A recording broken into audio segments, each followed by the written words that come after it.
Hey there, Successful Mama. It's your friend, Patricia Sung. Today, you're listening to one of the top 3 episodes from 2024, so let's dive in. Ooh, but before we do, reminder that the tickets for the ADHD Mom Retreat are on sale right now, and we only have a few spots left. So go get your ticket now at patriciasung.com/retreat. Are you overwhelmed by motherhood and barely keeping your head above water? Are you confused and frustrated by how all the other moms make it look so easy? You can't figure out how to manage the chaos in your mind, your home, or your family. I get you, mama. Parenting with ADHD is hard. Here is your permission slip to let go of the Pinterest-worthy visions of organization and structure fit for everyone else. Let's do life like our brains do life. Creatively, lovingly, and with all our might.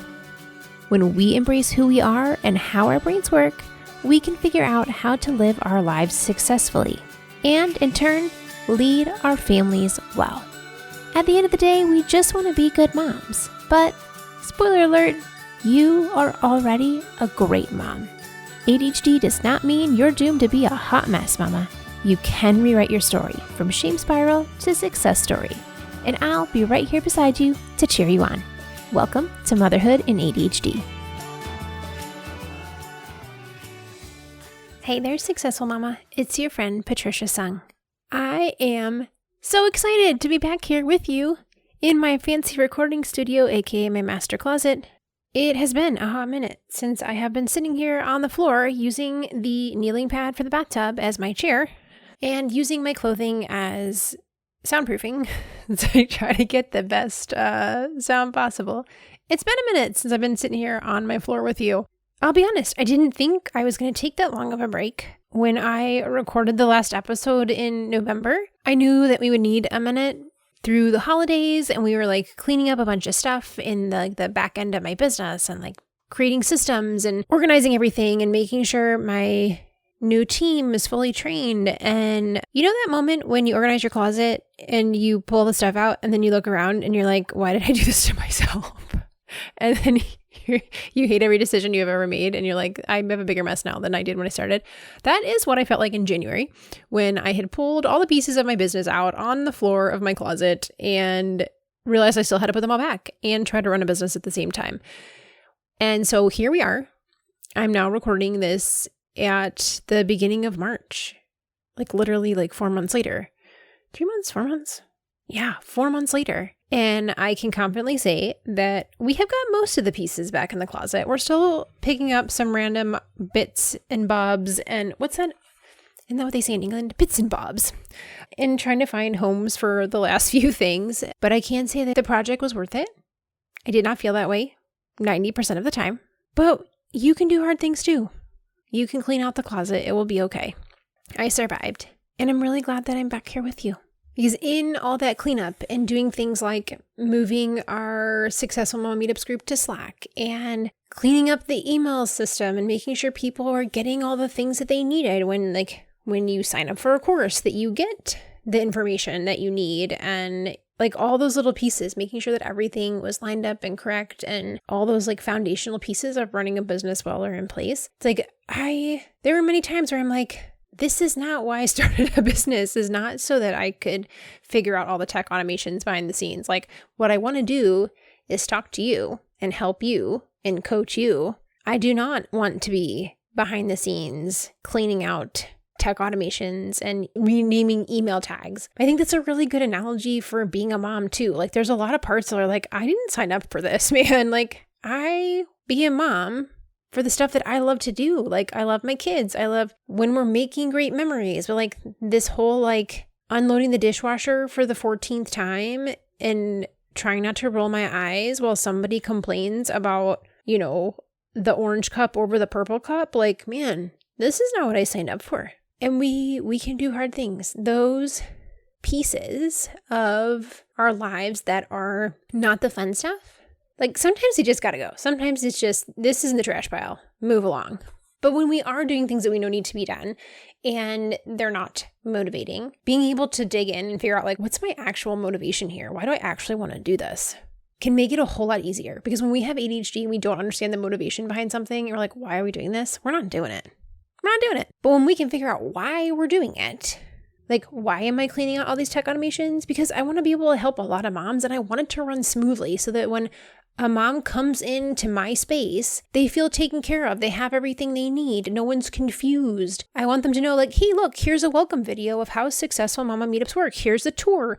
You can click over here and you find this. You go here and you find that. Like, I want you to feel welcome when you come in, and you're not like, I really have to pee and I don't know where the bathroom is and I don't want to bother anybody to ask. Like, I don't want you to feel that way in my house, if you will. Like, I want you to feel super welcome and know where everything is. And that's why I did this big giant project, is because I want, when you enter my space, that you feel welcome and you feel loved and supported and can be successful here. And we can ask ourselves that same question when we do hard things as a mom. Why am I actually doing this? It's not like so that I can have a beautiful magazine-worthy house. And if it is, great. Like, that's your motivation. But if you don't care about the magazine perfect house, why are you bothering to clean off the counters? What's your motivation there? Because you want to prepare great meals for your family because your love language is food and caring for them in that way? Is it because you want to be able to find things so that you're not stressed out when you're trying to find that permission slip? Is it because you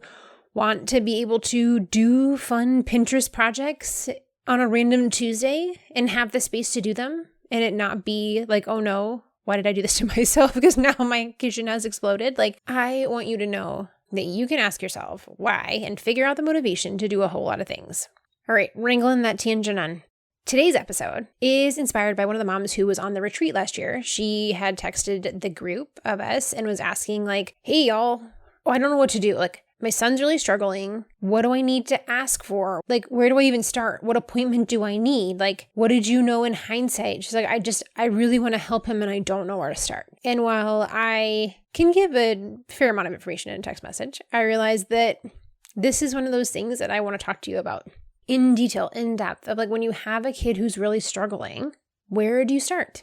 So I came up with 5 C's to help you get started on how to help your kid when they're really struggling. C number 1 is crisis. What is on fire at the moment? You want to start here. When your kid is really struggling, there's usually something that's a major issue, maybe multiple somethings. We want to start there because when we're in a really stressful situation, we have to put the fire out first. Then we can go back and figure out, like, well, how did we get here? How did this catch on fire? Like, and look at all the different pieces of the puzzle, but we want to start there. Now, we want to ask for help. And if you're not sure where, you can write down all the questions you have and then take a look and see where the themes are. And unfortunately, you won't get it right the first time because it is individual to your kid. And you may look back, a year from now and be like, oh, I really wish I'd started over here. You won't know that until you're a year from now and you can look back with the hindsight.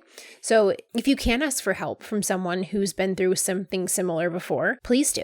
But if you're not sure where to start, one option may be, if school is a thing on fire, is to start with the guidance counselor. Find out who handles the special ed department. Figure out how can you get the school on your side as much as possible and work together as a team. Now, I know that this is not always possible, but this is the goal if we can, is figure out how can we get everybody working on the same team as much as possible. Sometimes schools can diagnose, it depends on where you're located, but when your child is struggling in school, we want to look at, like, how can we get them help through accommodations?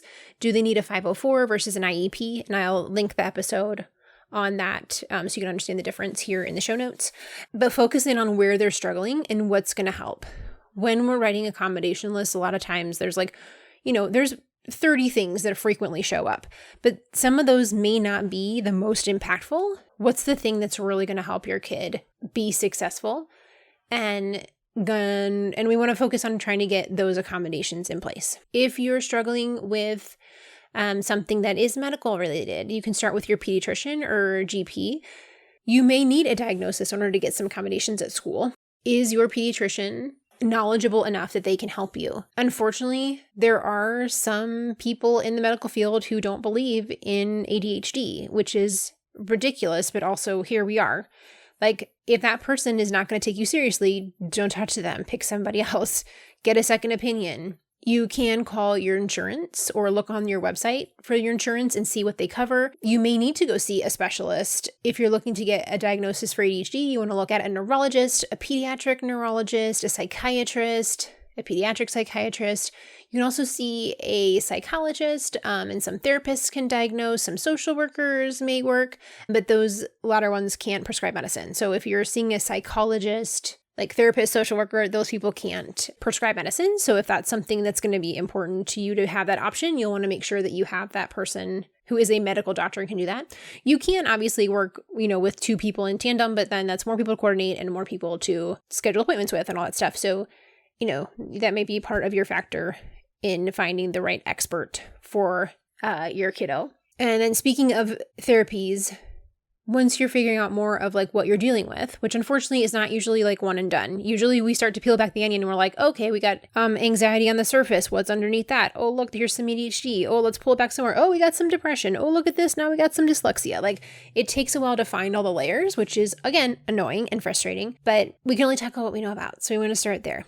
So other experts that we can lean on for help are therapists, occupational therapists for different kind of skills. Like if you have a lot of like eating struggles, like food sensitivities, you can work with a behavioral therapist, mental health therapists, counselors. You can find an ADHD coach, an executive function coach, parent coach. But step 1 is to figure out what the issue is. And we can't figure out what the issue is until we put out the fire. So let's start there. What's the main concern? And what's the expert that can help us with that main concern? And move forward from there. All right, so that is C number 1, the crisis. Deal with the crisis first. It's time to be who you are unapologetically. No more contorting or shrinking yourself to fit inside the box. Instead, you're going to feel the freedom of just being yourself because you are more accepting of who you truly are.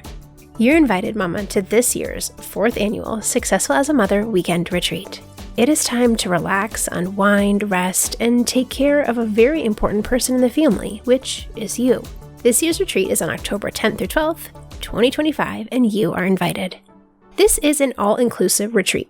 It covers your meals, your hotel, all of your activities. You literally only have to show up, and I will take it from there. We are staying at the peaceful Happy Goat Retreat just outside of Houston, Texas. I have rented the entire property, so we have it all to ourselves, where we will enjoy nature and breathe deep in the fresh air and the calm of the lake and the sway of the trees. But this is not camping, this is glamping. You will stay in your very own adorable, modern, tiny home with your own comfy queen-size bed, your own private bathroom, and living space that's just for you. Go check out the pictures I posted on my website because it is so cute! We will spend the weekend learning about our ADHD and tune into who you are and what you need so that you can trust your gut and love yourself a little bit more. All while eating delicious food you didn't cook, you didn't clean up, and hanging out with awesome other ADHD mamas who are just like you in this journey of understanding ADHD and also trying to do all the things, but not this weekend. This weekend, you are doing none of the things. You are relaxing. I will take care of everything and you get to focus on you. Head over to my website, patriciasung.com/retreat and get your ticket. This is a small group of 14 mamas, and we already have a bunch of mamas going, so I don't have a ton of spots left. This means do not wait. Do not procrastinate. When you hear this, this is your sign. Go sign up.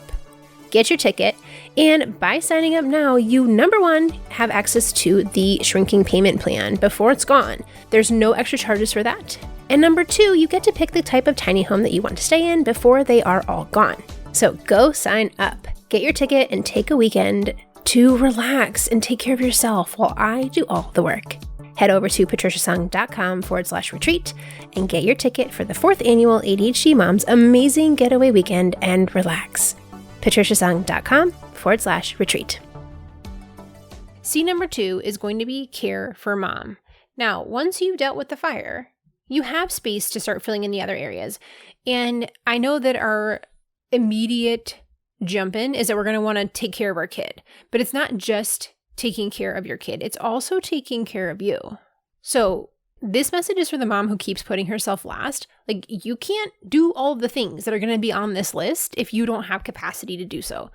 So it is most important for you to be on the list as well. You know, the mom who reached out originally, one of the things she said was, she's like, I've done my best. And she listed out all these things that she had done. And she's like, but I always feel like I'm doing him wrong because I can't control my own emotions. And like, how am I supposed to help him control and work through his emotions if I can't control and work through my own emotions? And like, that's a good question. You can help your kid when you're feeling really like roller coastery. Like, we like to think we can, but a lot of times we are in denial of how much those dominoes of not caring for ourselves are affecting everybody else. And I recently ran into one of my friend's moms at Costco, and I just ran in for a quick return. And of course, I end up chatting with her for like 15 minutes in the Costco parking lot that I was supposed to be doing something else. And I was asking her how she's doing, and her husband has Parkinson's. And she is really struggling because he's just kind of accepted that like life is over now. And he's not doing all the things he's supposed to do. He's not taking care of himself. He's not doing his physical therapy exercises and like all the things that he could be doing to make things less terrible. He's not doing. And like, while we can sit back as objective third parties and like, it's really easy to point out what he's not doing. And we also get why it's important. Like, it's easy for us outside the situation to be like, well, of course that's important. Like, if he's doing his physical therapy exercises, then he can get around by himself. He doesn't have to rely on her to do all of the stuff around the house.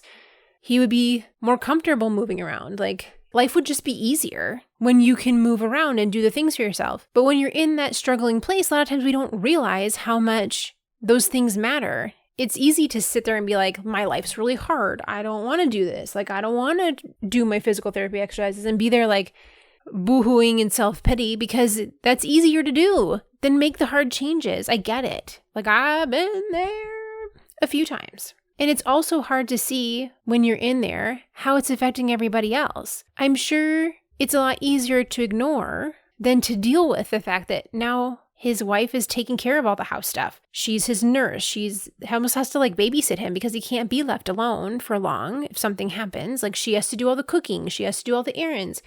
And him not taking care of himself and doing what he could to make his situation better is putting a really big weight on her. When you don't care for yourself, like you're not taking care of yourself, it ripples out into the people around you.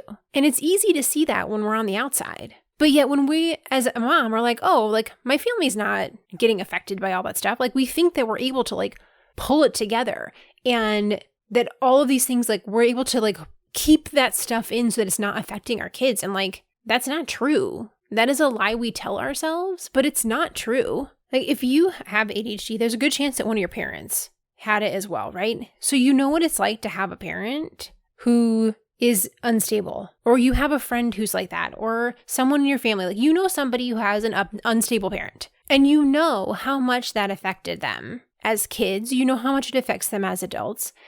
And like, how much would you have given as a kid to have helped your parent been in a healthier place so that they could have done the things that you wish they would do? Or maybe that's your situation right now where you're like looking at your parent being like, I wish you would do the things so that you would take care of yourself, so that like you're not screwing everybody else up. Them taking ownership of that would have made a huge difference in your life. Or if that's in a friend situation in your friend's life, like, we know this. So I want you to know, like, you can picture what your kid's going to say in 30 years. Like, hey, my mom really struggled, but she worked hard to get out of that bad place. Or like, wow, I really wish my mom hadn't caused me so many problems that I had to go to therapy for so long. Like, no, at no point is your kid going to be like, wow, I really wish my mom hadn't gone to therapy. Highly unlikely. So I don't want you to feel guilty about taking care of yourself, because it ripples out to everybody else. And I'm going to stop talking about this at 1C because I got to keep moving, but I'm going to talk about it in an episode coming up, because this is a really important piece of taking care of our ADHD, is taking care of ourselves as a whole. Like, bottom line, I want you to be able to throw all that guilt out the window and know that when you're taking care of yourself, that is part of you having the capacity to be able to take care of your kid, especially when they're in a really tough spot. So I'm putting this as number 2 because I know you're going to ignore me and you're probably going to put it down at like the bottom of the list.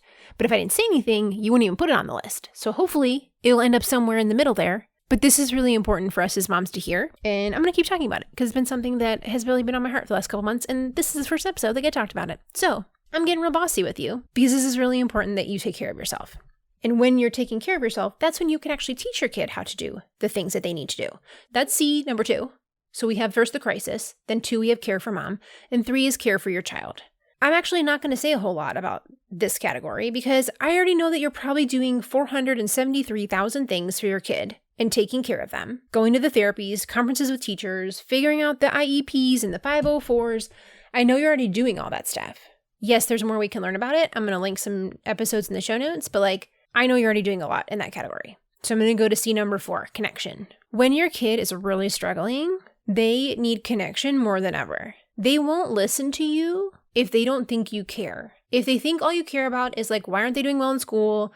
Why are you getting in all these fights? Why are you getting zeros? Blah, blah, blah. Like, they begin to tune out a lot of what we're saying. And what they need to hear in that moment is, I love you. I care about you. Like, you can be disappointed in their choice and love them a lot. And they need to hear that. They're like, I don't have to agree with everything that you're doing in order to love you.